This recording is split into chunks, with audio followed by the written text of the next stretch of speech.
Hello there and welcome to this week's media news with me, Gareth. Kick things off this week, some local TV news.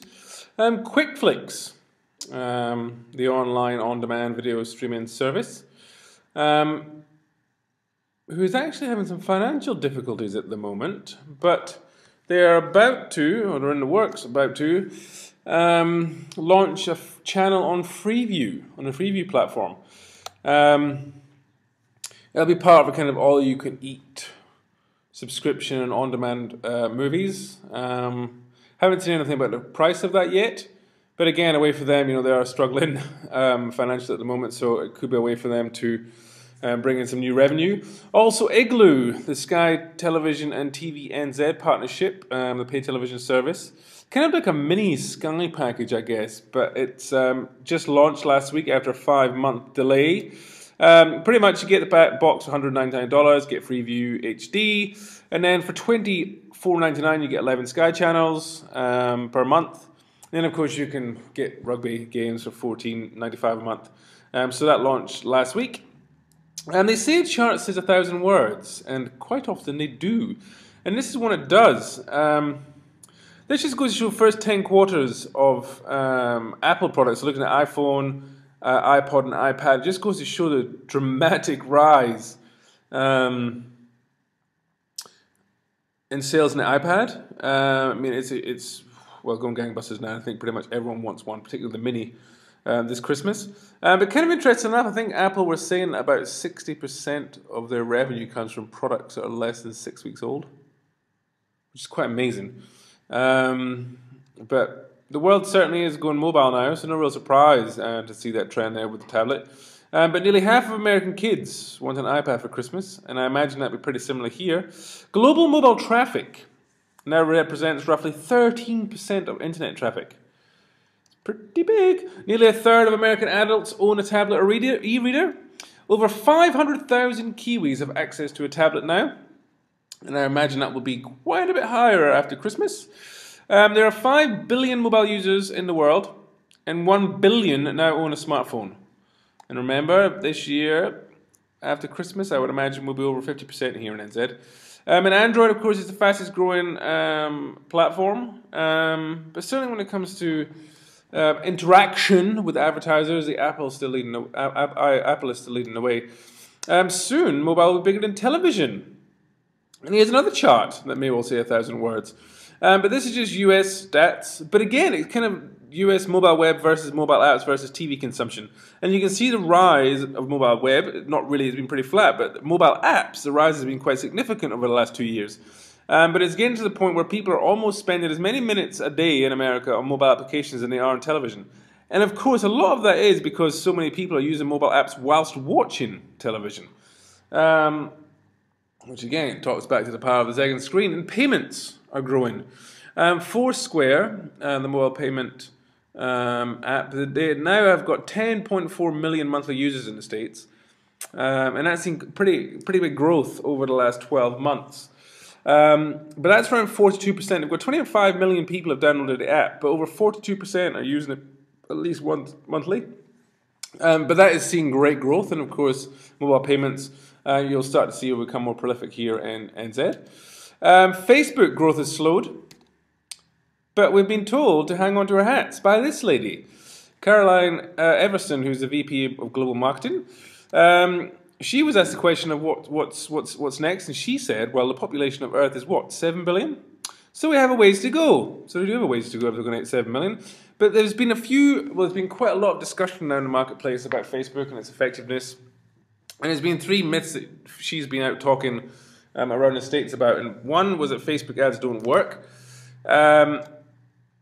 Facebook obviously come out and they do have access now to literally hundreds and thousands of examples of proof points of how Facebook advertising works. And it is there. You can get into Facebook Studio. You can see sort of things. These case studies are available. Mobile is bad for Facebook, not necessarily so, because 14% of Facebook's revenue now comes from mobile. And to be fair, when you use advertising within the mobile newsfeed, it's actually 8 to 10 times more effective than it is on desktop. So mobile is working great for Facebook. You just need to start monetizing that even more, considering about 50% of traffic comes from mobile. So there's a ways to go. There's definitely a gap to be closed there. Facebook only works for brand awareness. Now, of course, they came out themselves a while ago and said that Facebook is just like television. Think of it like television. We're here for brand awareness. But it's not just brand awareness, they've said. They've said it can work right through the top of the funnel objectives for brand awareness, right through to closing the deal, and then, of course, through to conversations in our media. But really what they're saying is it can come at any time within the funnel, which I guess is true. You need a good example of this? Well, here's a good one for you. Samsung spent $10 million on Facebook ads and got $129 million in return. Now, apparently this was done in isolation with nothing else, but they had a 3-week campaign at launch for the S3 in the face, of course, of much iPhone 5 launch hype and buzz. But they delivered a 14 times return on investment from what was an initial investment, so that's pretty successful. But they had to commit to building an audience first, then creating and pushing engaging content and adopting an always-on approach. They had to do this. If you don't do this, it's not going to work as well. And of course, with the new edge rank changes, this is even more important now. So of course, they're only going to push you onto people's news feeds if you are supplying people with good content. But it's the same with most people on Facebook just chuck on an ad and hope that's them done. It's not going to work. To be effective, you have to push and make good content and commit to it. Here's an example. If you look, this is a world of tech, and Samsung pretty much smashed this out of the park. This is ads for tech companies in 2012. This is the top 10 viewed ads. As you can see, Samsung have 4 of them, and 3 in the top 4. They make good ads, what can I say? And they partner with good people and they use sports stars and celebrities well. But when you think of this, the power of branded content, this is content made by brands, so technically it's an ad, which most people do all they can to avoid. For Samsung, 4 pieces of content delivered 153 million engagements, that total views. Don't forget it's shared also as well, but total views. That's pretty amazing for branded content, but it goes to show if you're going to use Facebook and social properly, you have to commit to pushing good content. And who knows what the most shared piece of content from a brand or organization was in the last 12 months? Well, I'll tell you, it was Coney. 2012, a 30-minute long Invisible Children video. It was watched over 94 million times, and it was shared over 10 million times. I think Gangnam Style's probably beating that now, but hey, this is from an organization or brand. The next Zuckerberg Gates could well be found. This fella, Dan Shipper, who's a UPenn student. He's just launched a site called Firefly, and some people are putting quite a bit of money on him.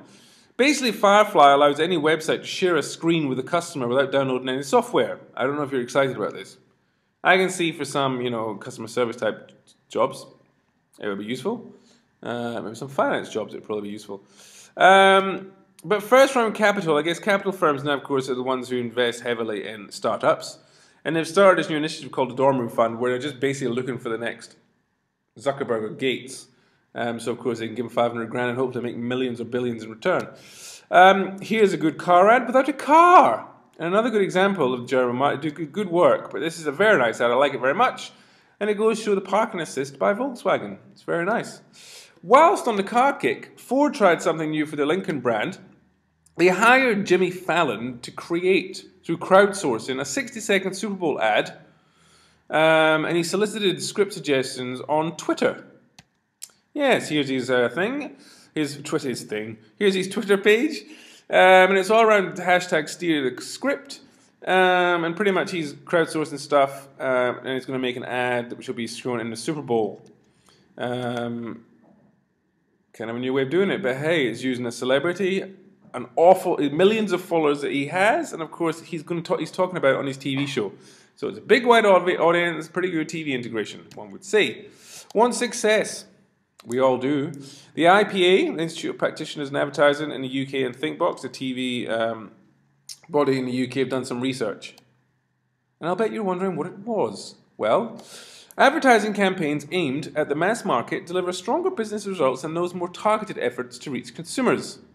Which again is quite something when you think that, granted of course it also comes down to spend. The more you spend, the more successful your campaigns traditionally are. The more creative your campaigns are, the more successful they will be. But the IPA Commission report, they looked at 1,000 entries to the IPA Effectiveness Awards, the FA Awards, and what they found was advertising effectiveness, the long and short of it, was what the report was called. Overall, the latest round of research found that campaigns aimed at a brand's existing customers yielded an average of 2.2, very large business effects, such as significantly impacting profits, market share, and level of price elasticity. This figure rose to 5.6 when discussion initiatives intended to attract new customers. Speaks for itself, right? And 6.7 when the whole market was the area of focus. But it goes to that thing where you want to increase your opportunity as much as you possibly can. Sure, people say it's good to get targeted, but sometimes it is just good to spread your net far and wide.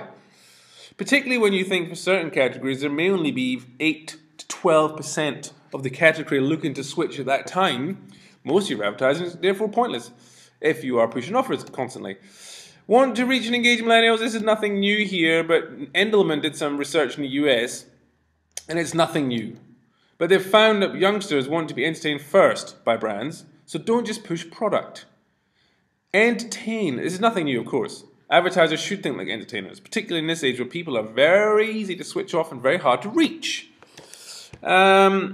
And then it comes to your co-creating products was at 40%, and then real-time answers in social media was 33%. But it goes to show entertainment first. Worth giving some thought. Starbucks CEO Howard Schultz recently gave a speech highlighting how his company obviously has been successful and how they're going to continue to be successful.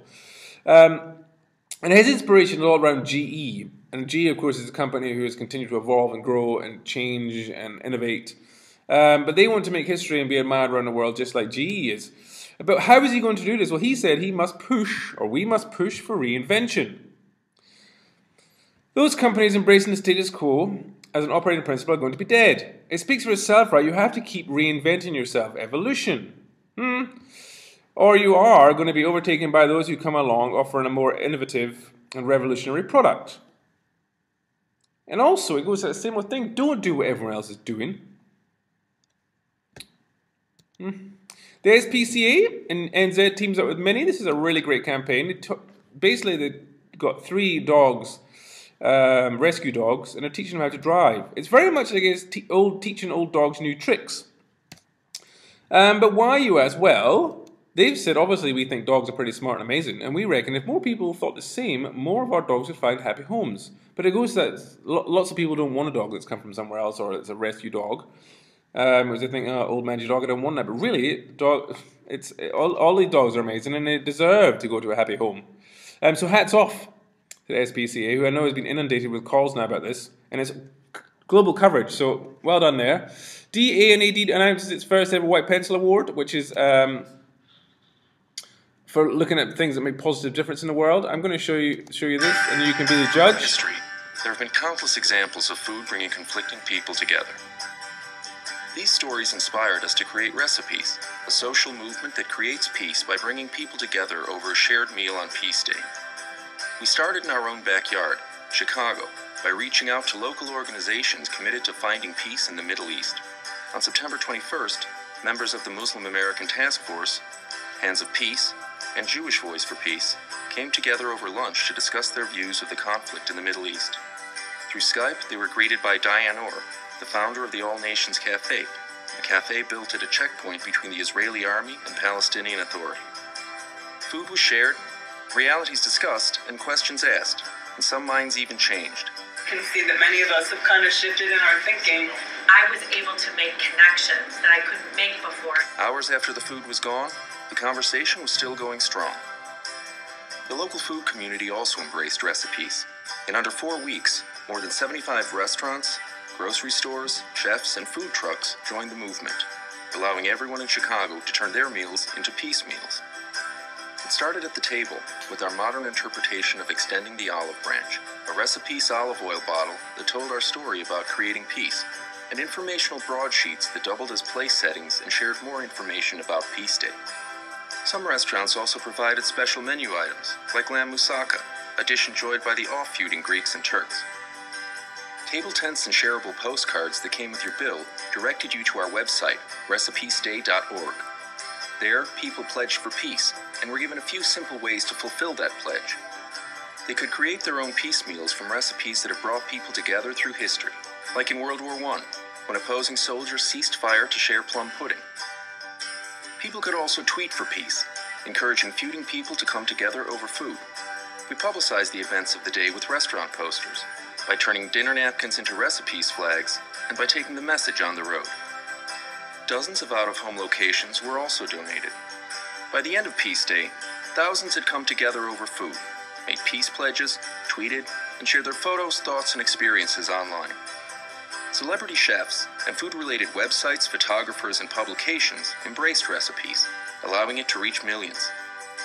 But most importantly, recipes created an easy way to bring people together, one meal at a time. Tons of people told us who they think should come together over food. Hopefully next year, they will. Cool. What's wrong with this ad, I ask you?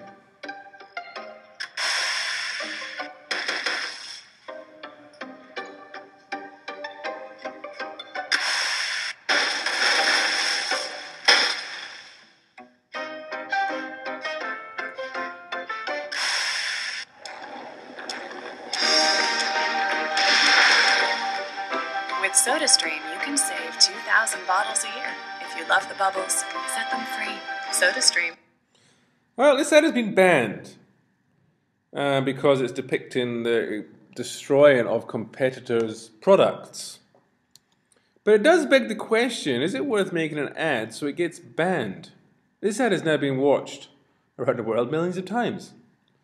I'm guessing that probably wouldn't have happened if it had been banned. Worth thinking about. Jeff, what are you making? My famous chicken cacciatore. You are in for a treat. I just got a new pan for it. Great price online. A top pick on Google Shopping. How do you know you didn't get Scroogle? Scroogle? Google sells its shopping results, so while they look like honest search results, they're really paid ads. So you might not get the best price. You don't even know which stores they've left out. Man, I just got... Scroogled. Yeah. Next time, use a search engine that won't burn you. Don't get Scroogle. Try Bing. Yeah. Going after the competition, of course, happens quite a bit. This is Microsoft's latest effort. Not a massive fan, but still. Nice campaign, this one, for text allergy. Obviously, sneezing sucks, but they've gone through and done some really nice little print executions of when sneezing might suck. So if you're getting chased by the mafia, hide in a dumpster.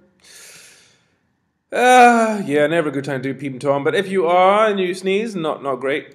And also if you happen to have just been doing some other guy's wife and you hide in a cupboard, not brilliant. And this little number.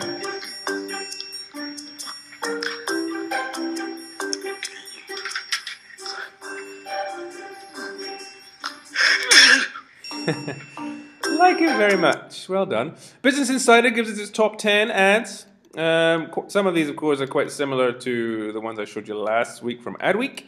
But pretty much all of them are in here. The only one I think I haven't shown you over the course of media news is this little number. Rabbits are scary. They're like, and it's like they're looking for people to eat, and I don't really like it. Our pigs are pankies and boy pigs. I was 6 on the 50th of November. Do babies' mummies teach them how to laugh, or do they know already? Banana's skin doesn't really fit her face. I can't help getting hurt. I'm too big for my boots. Darling's having a bunker. Having a bunker, Mummy. You like it. I don't have a bedtime because my mum doesn't get back till really late. Having a bunker! Shut it! You're doing my head in! I'm warning you! Can I go to your house? Why? Because I don't want to go back to my house. I'm a mistake. So was my fault. Daddy put my eyes on the floor. I'm a little cow. I'm a little cow. I'm a little cow. It's a secret I'm not allowed to tell.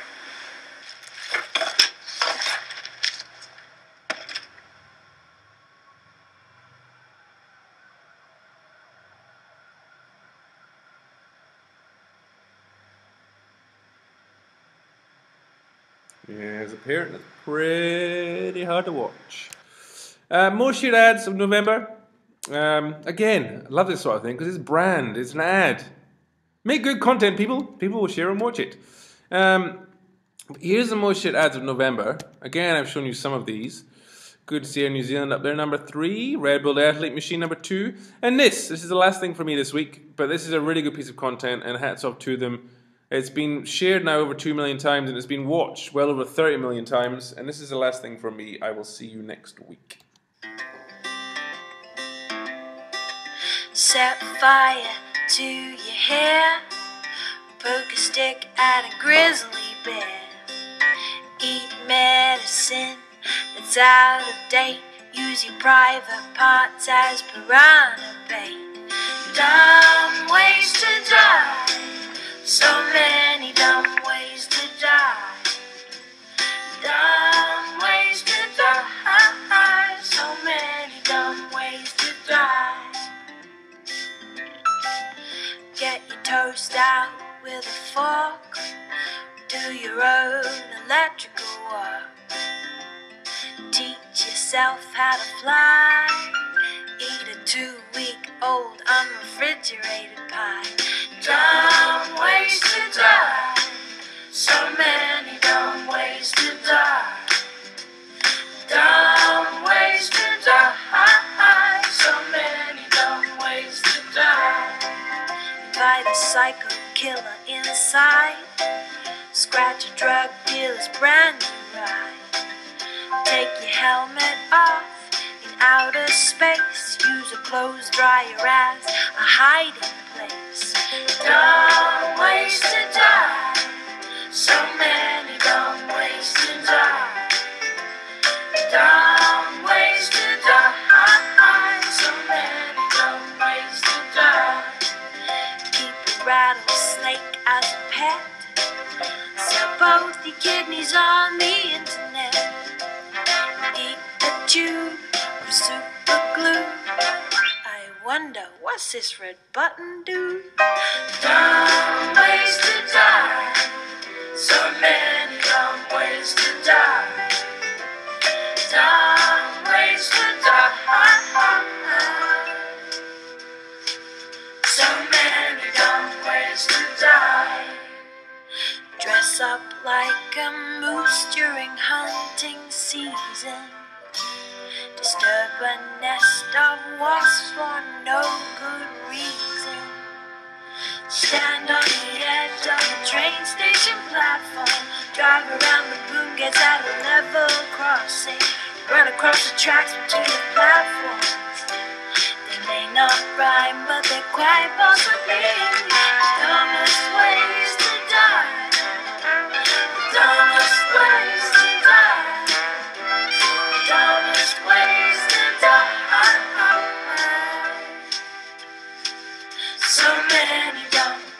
So many dumb ways to die. Be safe around trains. A message from Metro.